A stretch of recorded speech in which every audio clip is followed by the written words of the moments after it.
wasn't required to reduce emissions. The Kyoto Protocol expires at the end of this year, and the way forward is what the summit in Doha is all about.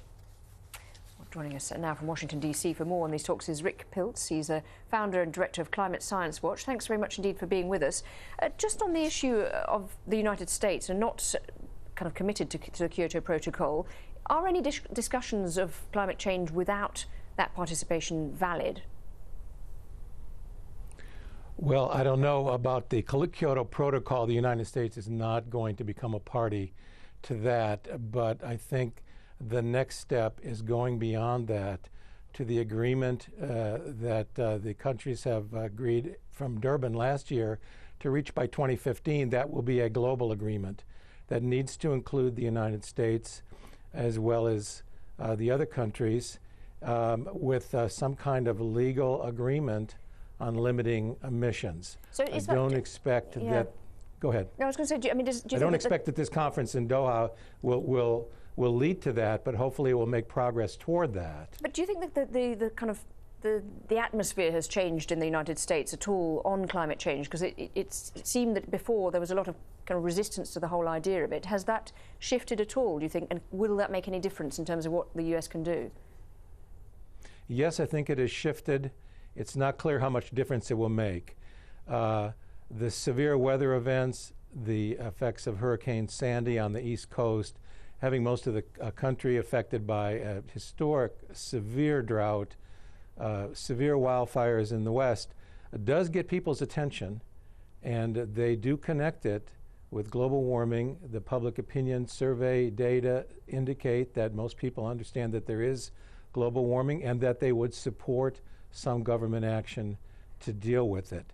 But that public opinion has not really been mobilized and focused either from the grassroots, although there is now a climate movement working to do that, and it has not had the leadership from the top. It hasn't had the top U.S. leadership articulating the problem and mobilizing public support for strong action. That still remains to be done.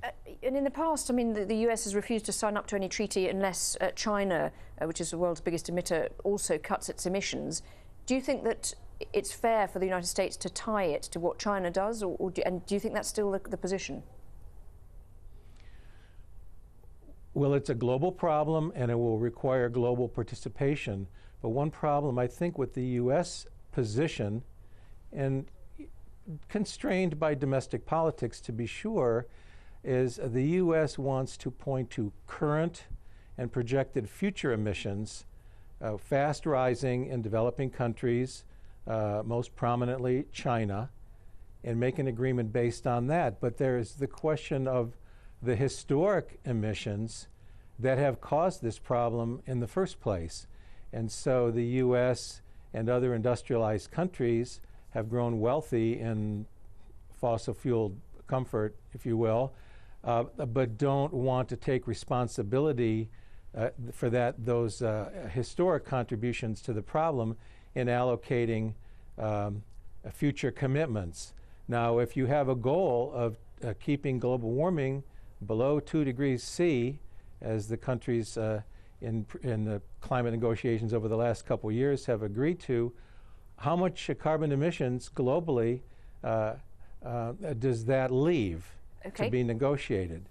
Rick. You'll find that I think that all of the countries that are producers of oil and gas and coal already have known reserves that are far beyond what would be necessary to raise that global temperature. So how do you allocate the cuts, and how do you allocate the carbon budget fairly? Okay. And that's what needs to be negotiated. Rick Piltz, thanks very much indeed. Sorry to interrupt you there, just running out of time there. Thanks.